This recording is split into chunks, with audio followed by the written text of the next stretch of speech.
नमस्कार दोस्तों, इवन नौकरी चैनल के इस प्लेटफॉर्म में आपका स्वागत है। आज हम प्राचीन भारतीय इतिहास के स्रोतों से संबंधित सीरीज 2 को आगे बढ़ाते हैं। आइए क्वेश्चन देखते हैं। पहला क्वेश्चन है, हीनयान का प्रमुख ग्रंथ कौन सा है? तो हीनयान का प्रमुख ग्रंथ कौन सा है? तो इसका आंसर है कथावस्तु। जो कथावस्तु है वो बौद्ध ग्रंथ है। बौद्ध ग्रंथ में महात्मा बुद्ध के जीवन चरित्र और अन्य कथानकों के साथ वर्णित है। हीनयान जो है ये जो चौथी बौद्ध संगति हुई थी,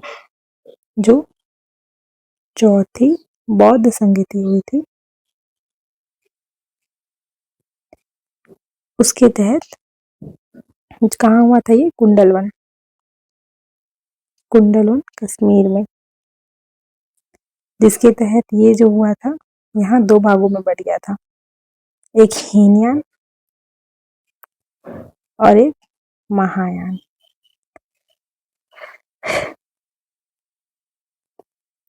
आगे चल के हीनयान के जो मानने वाले, उन्होंने बुद्ध को महापुरुष के रूप में स्वीकारा है, और जो महायान में देवता के रूप में इनकी पूजा की जाती है। जो हीनयान है वो प्रतीकों के रूप में बुद्ध को दर्शाते हैं, और जो महायान में बुद्ध को इनकी मूर्ति पूजा की जाती है महायान में। तो ये 2 संप्रदाय के साथ साथ एक और संप्रदाय है, याद रखना, वो है वज्रयान। जो तंत्र मंत्र से संबंधित है, ठीक है, ये याद रखिएगा। नेक्स्ट क्वेश्चन है, राजतरंगिणी राजाओं की नदी नामक पुस्तक के रचयिता कौन है? तो इसके हैं कल्हण ने लिखा है। इस ग्रंथ में 8 सर्ग हैं जिन्हें तरंगों की संज्ञा दी गई है। इसमें प्रारंभ में लेकर 12वीं सदी तक के कश्मीर के शासकों का वर्णन है। ये याद रखिएगा कि इस बुक में कश्मीर के शासकों का वर्णन है,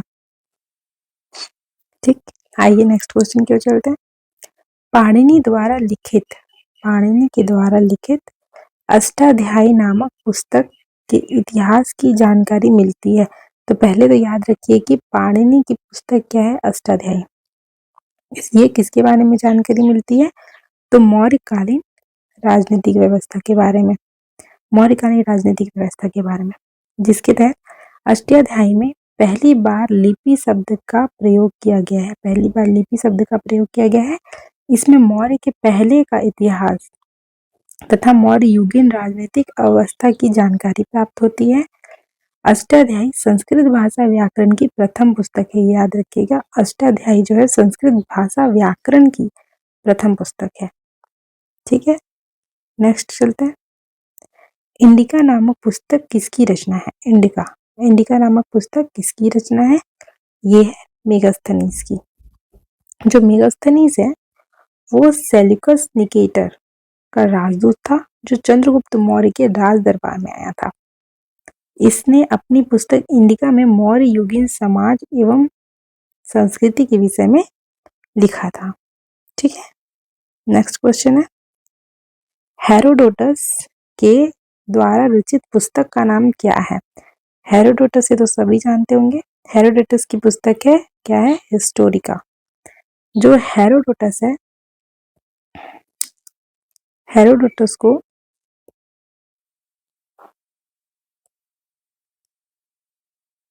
इतिहास का पिता माना जाता है।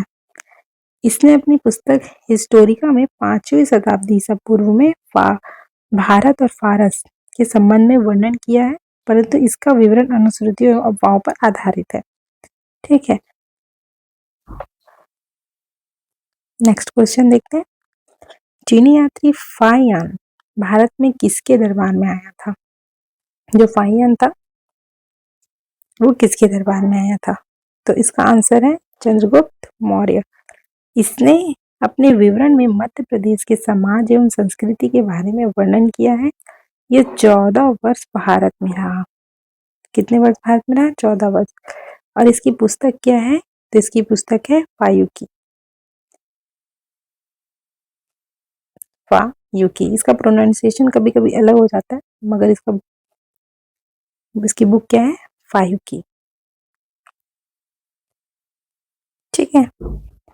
नेक्स्ट है, विंग सॉन्ग कहाँ का यात्री था? जो विंग सॉन्ग था वो कहाँ का यात्री था? तो विंग सॉन्ग कहाँ का यात्री था? चीनी यात्री था वो। ठीक है। विंग सॉन्ग भारत आगमन कब हुआ था? 630 हर्षवर्धन के शासन काल में हुआ था। ये याद रखिएगा, 630 में हर्षवर्धन के शासन काल में हुआ था। और नालंदा विश्वविद्यालय में अध्ययन करने तथा भारत से बौद्ध ग्रंथों को एकत्र कर ले जाने के लिए आया था। ये याद रखिएगा कि ये जो नालंदा विश्वविद्यालय में अध्ययन करने के लिए और भारत से बौद्ध ग्रंथों को एकत्र कर ले जाने के लिए आया था। ठीक है। इसका भ्रमण वृत्तांत सीयूकी नाम से प्रसिद्ध है, जिसमें 138 देशों का विवरण मिलता है। तो इसकी बुक क्या है? सीयूकी, या इसको ऐसे भी लिख सकते हैं, सॉरी, सीयूकी। ठीक, इसकी क्या है? ये बुक है। नेक्स्ट चलते हैं। किस विदेशी यात्री को दिल्ली सुल्तान मोहम्मद बिन तुगलक ने दिल्ली का काजी या न्यायाधीश नियुक्त किया था? तो ये कौन है? तो ये है इब्ने बतूता। इब्ने बतूता, जो इब्ने बतूता है वो, उसे मोहम्मद बिन तुगलक ने, जो तुगलक उसके शासक थे, उन्होंने दिल्ली का काजी या न्यायाधीश नियुक्त किया था। इब्ने बतूता की बुक क्या है? तो ये याद रखिए, रहला। इब्ने बतूता की बुक है रहला। ये कहाँ का निवासी था? ये कहाँ से आया था? तो ये आया था मोरक्को से। नेक्स्ट, निम्नलिखित में से रचना तारानाथ द्वारा की गई है। पूछा जाता है कौन सी रचना तारानाथ के द्वारा की गई है? तो कौन सी रचना है जो तारानाथ के द्वारा की गई है? ये है ए और बी दोनों, क्योंकि रेहला तो हमने अभी पढ़ा, ये किसका है? इब्ने बतूता का है। और कंग्यूर और तंग्यूर एक जैसा प्रोनाउंसिएशन है, तो ये किसका है? तारानाथ का है। ठीक है। जो तारानाथ थे वो तिब्बती लेखक थे, याद रखिएगा। नेक्स्ट है, 1400 ईस्वी के अभिलेख बोगास कोई, जो एशिया माइनर में से किस वैदिक देवता के नाम मिलते हैं? तो किस वैदिक देवता के नाम मिलते हैं? ये है वरुण और इंद्र। एक और नासत्य, ये तीनों के नाम मिलते हैं किसमें? बोगास कोई, जो मध्य एशिया में है, वहां से जो प्राप्त हुआ है अभिलेख, उसमें किन किन देवता के नाम मिलते हैं? तो एक वरुण है, इंद्र है, नासत्य, इन सब के नाम मिलते हैं। तो इसका आंसर क्या होगा? ये नासत्य अर्थात अश्विनी कुमार बताया गया है। नेक्स्ट है, निम्नलिखित में से कौन सा मिलान गलत है? कौन सा मिलान गलत है? तो इसका आंसर होगा, हम पहले मिला के देखते हैं। पाणिनि, अष्टाध्यायी, अभी हमने ऊपर पढ़ा था पाणिनि का क्या है? अष्टाध्यायी।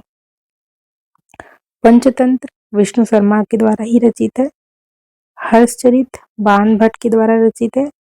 जो हितोपदेश है, हितोपदेश, ये गलत है। हितोपदेश की रचना किसने की है? तो यहाँ बताया गया हितोपदेश की रचना नारायण पंडित के द्वारा किया गया है। ठीक है। नारायण। जो पंचतंत्र है, इसमें मनुष्यों और पशुओं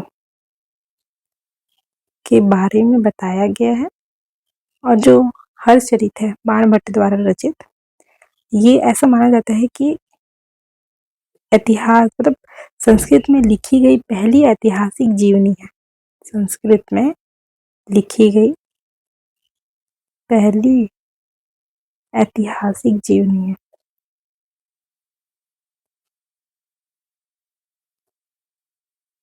जीवनी है। और हितोपदेश जो इसने लिखा है नारायण पंडित के द्वारा लिखी है। किसने लिखा है? नारायण पंडित के द्वारा लिखा गया है। इसमें भी पशु पक्षियों पर आधारित बताया गया है। ठीक है, पशु पक्षियों पर आधारित बताया गया है। नेक्स्ट क्वेश्चन है, इलाहाबाद स्तंभ शिलालेख किसके बारे में जानकारी देता है? इलाहाबाद स्तंभ शिलालेख किसके बारे में जानकारी देता है? तो इलाहाबाद स्तंभ शिलालेख किसका? समुद्रगुप्त। समुद्रगुप्त के बारे में ये जानकारी देता है। इलाहाबाद स्तंभ लेख का प्रयाग प्रशस्ति समुद्रगुप्त के दरबारी कवि हरिसेन द्वारा लिखा गया था। ये याद रखना कि जो प्रयाग प्रशस्ति है वो किसने लिखा था? हरिसेन ने लिखा था। और हरिसेन किसका दरबारी कवि था? तो समुद्रगुप्त का दरबारी कवि था। ठीक, नेक्स्ट है, अशोक के द्विभाषी अभिलेख में कौन सी भाषाएं प्रयोग की गई हैं? अशोक के द्विभाषी अभिलेखों में कौन सी भाषाएं प्रयोग की गई हैं? तो इसका आंसर है, एक है बी, ब्राह्मी, अरमाइक और ग्रीक। ब्राह्मी, अरमाइक और ग्रीक, जिसमें बताया गया है अशोक के प्राकृतिक शिलालेखों के लिए ब्राह्मी और खरोष्टी लिपि तथा अन्य भाषा शिलालेखों के लिए ग्रीक और अरमाइक लिपि का प्रयोग किया गया था। जो प्राकृत के लिए किसका किसका प्रयोग किया गया था? तो ब्राह्मी है और खरोष्टी है। और अन्य के लिए किसका किसका है? तो ग्रीक और अरमाइक का प्रयोग किया गया था। ठीक है, जो ब्राह्मी है वो इंडिया की है। और जो एक और है, इसका ब्राह्मी है और एक और है खरोष्टी।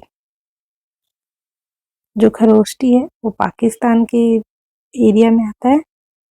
ठीक,